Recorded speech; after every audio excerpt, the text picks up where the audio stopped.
My name is Taylor Jackson, aka Lil Bro Taylor, and with another season of Hard Knocks drama on and off the field upon us, Apollo Media is here to take you off the gridiron. Isn't that right, Noah?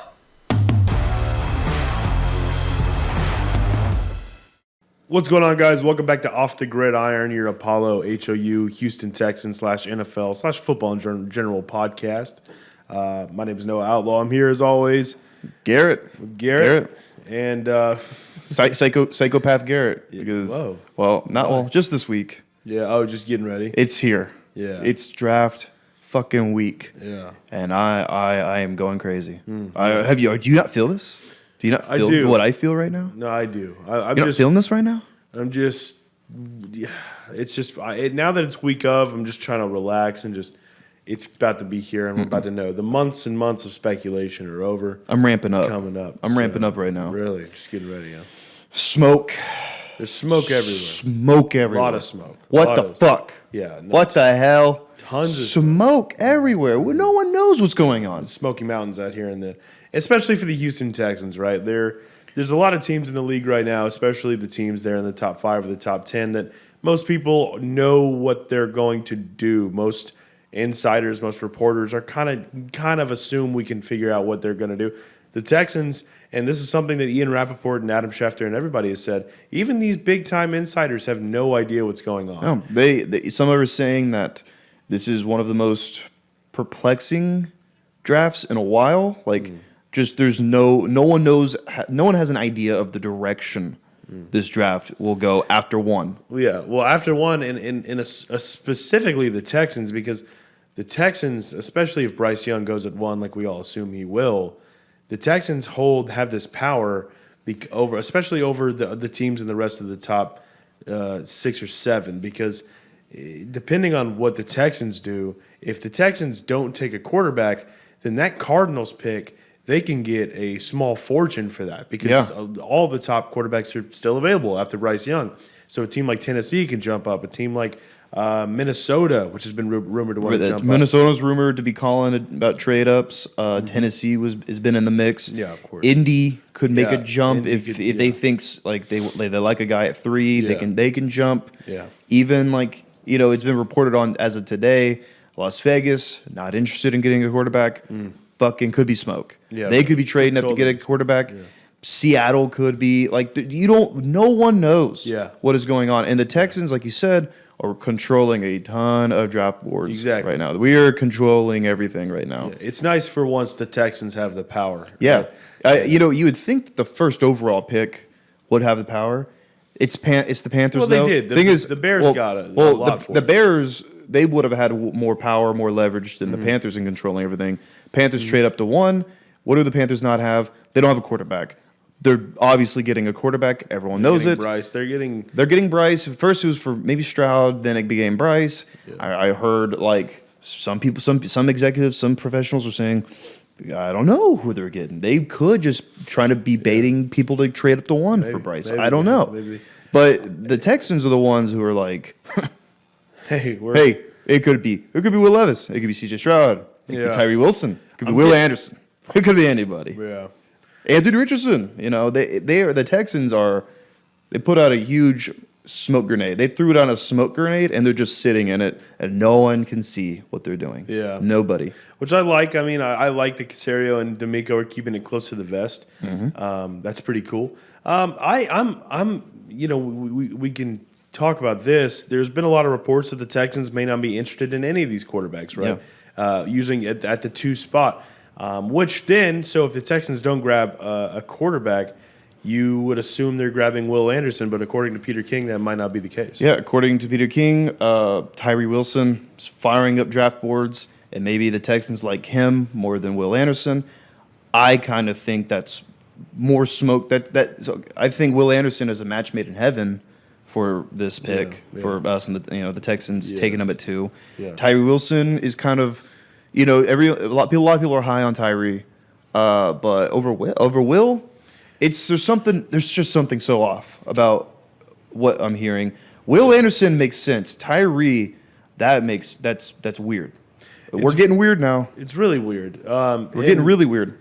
You're right, but the Will Anderson being an Alabama guy, obviously probably the most talented player in this draft, I think, other than Bijan Robinson.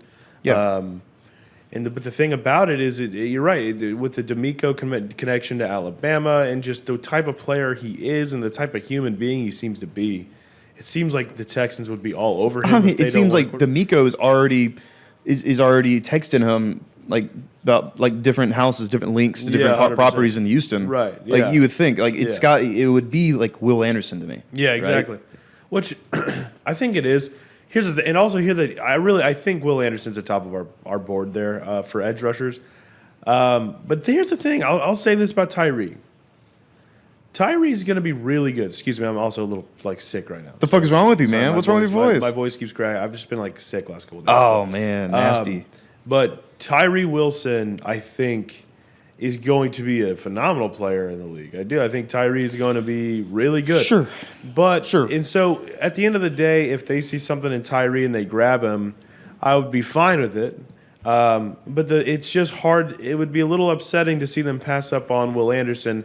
And this is a similar thing that happened last year. I was going to bring that up as well. Keep going. Similar thing that happened last year, and I think there's might be a little bit of kind of overthinking going on Yes. in this front office because last year Sauce Gardner seemed to be by far, like not by far, but easily the best cornerback in the draft. And the Texans needed a corner, and we all figured we were getting Sauce at 3. We ended up grabbing Stingley, and then Sauce went to the Jets in the very next pick, right?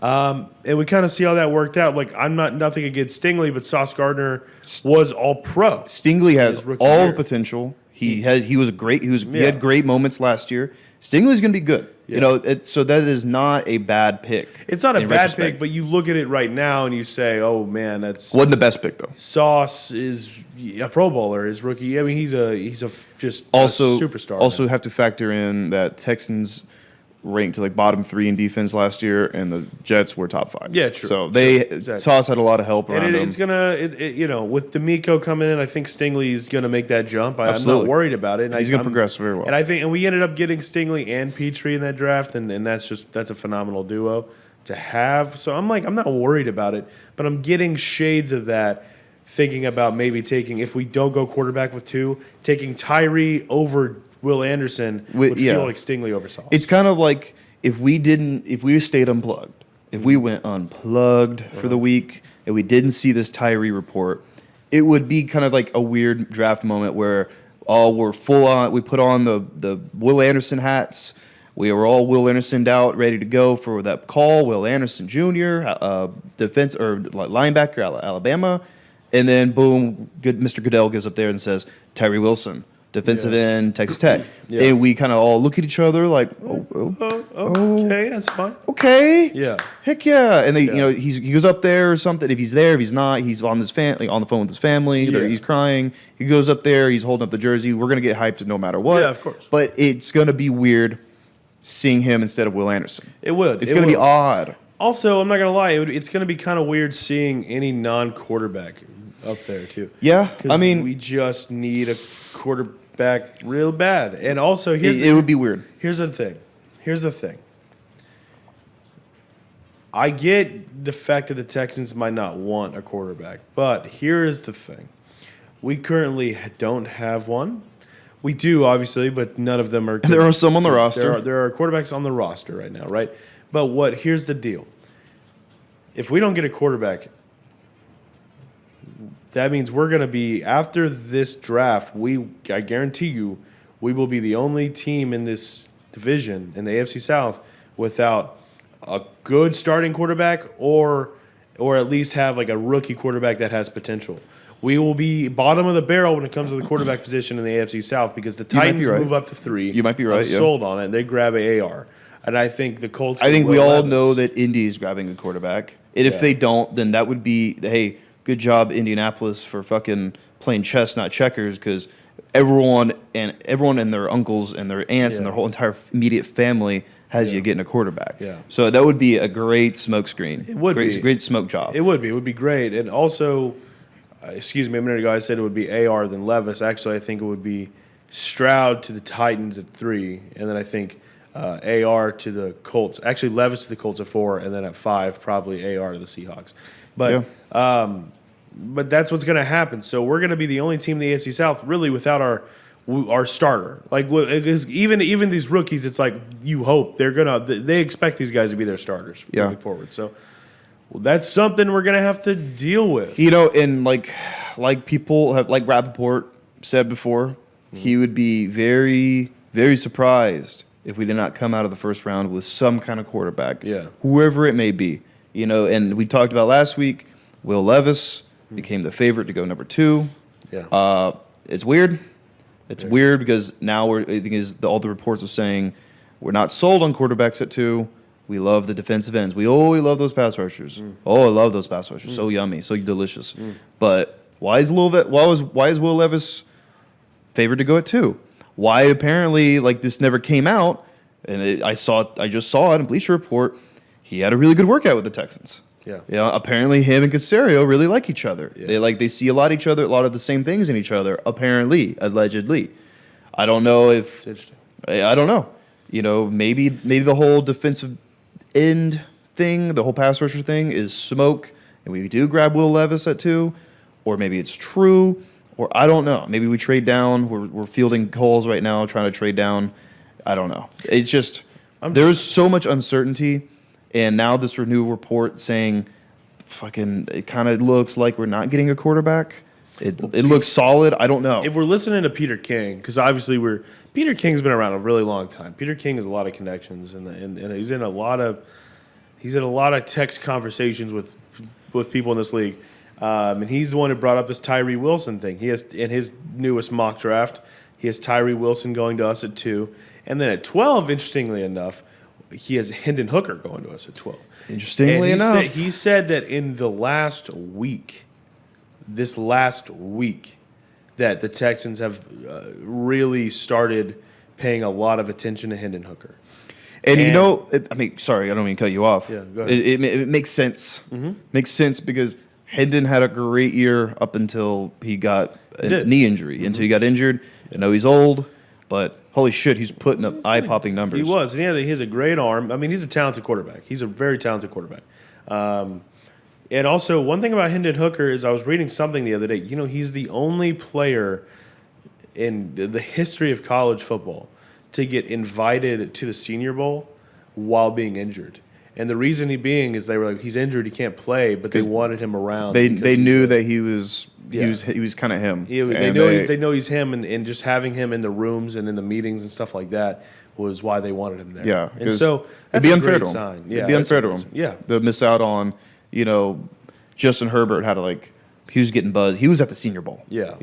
And if a guy who was gonna be a first round pick before his injury, got injured and couldn't go to the Senior Bowl because of injury, super unfair. So of course. That's why he was there, because they know he's fucking people. People are high on him. Of course, teams are high on him. Yeah. I don't know about 12.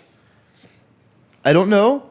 I still don't know about Hendon Hooker. I just think, how about this? Trade up and get AR. I don't know. I agree. I don't know. It's something like that. Get Will Anderson at 2 and then trade up to 5 with Seattle and get AR. That would be a beautiful. Yeah. Draft. I just don't know about the Tyree and Hendon Hooker mock. Yeah. I'm not gonna say it's bad. But it'd be it would be a very interesting draft. It's like it would be like that's like if we let David Lynch draft for us, and he's just like, he's a smart guy, and he's like, this would be the best case scenario. Your David Lynch voice, David Lynch who likes football. This in the war room.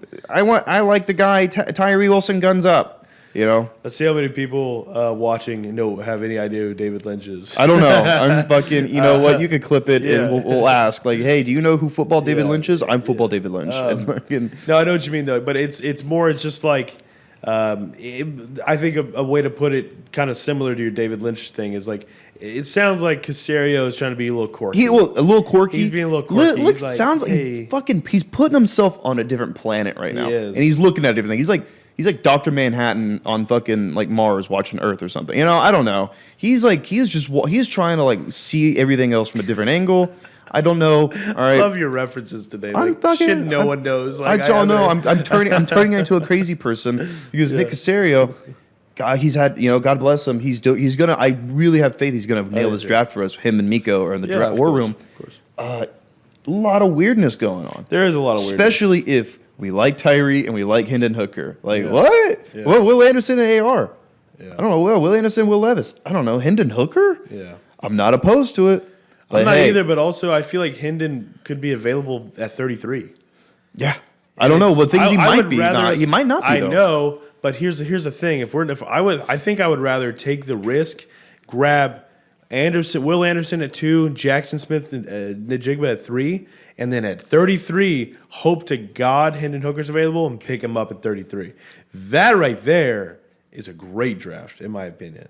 That would be Yeah, just phenomenal. can't. I don't know because I feel like if Tampa Bay was there at 19 or whatever they have, I agree. Like they might see. Dude, there's a chance Hendon and Levis go, falls. I think there's a chance Levis falls. I don't really think. do. I don't think any of the top 5 quarterbacks fall out of the first round. I think they all go first round. Dang. I think they all go first round. Yeah, I mean, I could see it. I would say if the Hendon Hooker at 33 thing would just be like let's hope. Let's just hope no one else grabs him, and we get him. Hendon Hooker at 33 would be like Derek Carr. It would be. It'd be good. Like Derek Carr when he fell in the second round. I would have loved to got him instead of Xavier Su'a-Filo. Yeah. It would be kind of like that. It'd be like, buddy, don't fucking do. He's right there. Just get him. Just grab him. Don't have to. You don't have to overthink it. He's right there. Grab him. Yeah. If he doesn't work out, he doesn't work out. You can move on from him. He's 25. Yeah. You can move on from him in a few years if you want to. Yeah, 100%. If he's good, well, there you fucking go. Exactly. You just got your guy. I don't know. Hendon is definitely a project. I would just much rather. Shit. I don't know because I want. I'm just not gonna lie. If our first round still works out at like CJ Stroud at 2 and JSN at 12, that's an A+ draft still. And I know I'm a little out. We're a little out on Stroud. We haven't really talked about that because last episode Off the Gridiron we were very in. We were very in, We're and very then in on Stroud. and then developments. There's just been a lot of things Developments. coming out lately that I just don't like about Stroud. I mean, the whole S2 cognitive apparently testing. that might not have been real. You saw that? Apparently those are fake. Oh fuck! I don't fucking know. Exactly. I don't know. Apparently those S2 scores where he scored an 18, were not real. This David Lynch draft. And also Weird. And also a lot of people, and it's kind of true. It's like, look, CJ, if he did get an 18 on his S2, but still did what he did in college against those defenses, it's like, does that matter? It's just a lot. It's a lot. It's a lot going on. But I think still Stroud and JSN at 2 and 12 would be ideal for me. That would be the most exciting kind of most potential, I think. I think my gut now. I know last week, last episode, I said I still think we're getting Stroud. Yeah. All this smoke. I still think we're getting Stroud. That's kind of changed for me now. I kind of am buying into the fact that we don't like a QB at 2. Honestly, the last several QBs to go at 2 in the last few years have not been them. They have not been fucking good at all. True. So grabbing a QB at 2 just because you need a QB and you don't want, but you couldn't grab the best one, you just got to grab a QB. I don't think they're going to do that. I think Caserio is like, he's smarter than that. Yeah, I think he's smarter than that. He's a Belichick-minded guy. Belichick is the kind of guy who is, even if he needs to fill a hole, he's not going to force a pick just because he has a hole at that position. Right? Yeah, exactly. He's going to take who he thinks is the best player, and I think Caserio is the same way. That's why I think the Hooker thing makes sense because also D'Amico and Caserio are two guys who they don't need their quarterbacks coming out of the first round. They don't. They're both guys who. Look at what D'Amico did. His last quarterback experience was Mr. Irrelevant Brock Purdy showing out all season when he came in. Absolutely, and that's a great thing to bring. That's a great point to bring up. Brock Purdy. I just you can't depend on trying to grab a guy like Brock Purdy in the later rounds, especially because the Niners roster is hellacious in a championship roster. Yeah. The Texans roster is rebuilding. They're in rebuild mode. It's not. And Getting a guy like in the 7th round or the 6th or whatever, saying, "Oh, he's our next Brock Purdy." Yeah. That is just so dangerous. That is so dangerous and unhinged. That's just you cannot do that. But that's why I think Hooker at 33 and even 12 makes sense. I think they would even take Hooker at 12. But I think ideally try to see if he'll I think they're going to see if he drops to 33, and he probably won't. I just don't know where we're at with Hendon Hooker in the league. I have no idea. I think he is a first-round pick, but later rounds, not 12. Yeah. Apparently, the Commanders might be in on him. Hooker? Yeah. Interesting. I don't know. Sam No Howell, idea. though, they got another year of Sam. They need to give him a shot. I don't know. Hendon would start day one. Not for the Commanders. No, not for the Commanders, but the Texans. Oh, for us, yeah. He would start. He would start Oh, week one. absolutely, He would yeah. start week one for us. Yeah. Shit. I don't know. I'm like I said. I'm wearing a hat because I've been pulling out my hair. I'm going crazy. This is a psycho. This is a psychopathic, horrible, twisted, deranged, unhinged draft. Yeah, we got a long week ahead. We have 4 days. Yeah. We have 4 days until the pick is made. Yeah, I know. Both picks are made, or maybe one, or maybe none. Maybe we trade maybe them we all trade. and get Lamar Jackson. I don't know. Fucking whatever. We don't know. Nick, make that call, please. We don't fucking know. Yeah. All right. Well, let's wrap this one up. Anything else you want to add on? All I gotta say is, by the time this comes out, it'll be Tuesday, Thursday. Make sure you tune in, and we'll have our mock draft. The Apollo mock draft will be out. You can see what we are finalizing and what we will get, because we maybe we are sourced up. Maybe we know. Maybe we're sourced up a little bit. We'll have the official draft for you a little early. I'm not sourced up. We're not sourced up. But hey, maybe by then we will be. I don't know. But hey, tune in for the mock draft on Thursday. Yeah. Definitely tune in. That's going to be a lot of fun. Excited for that. All right. Anything else? I'm good. Go Texans. I'm the David Lynch of Tex. I'm football. I'm football David Lynch. And let's get weird. Let's get weird. You have a beautiful day. Have a beautiful draft week. Google David Lynch. He's a cool guy. But all right. Peace. Watch football.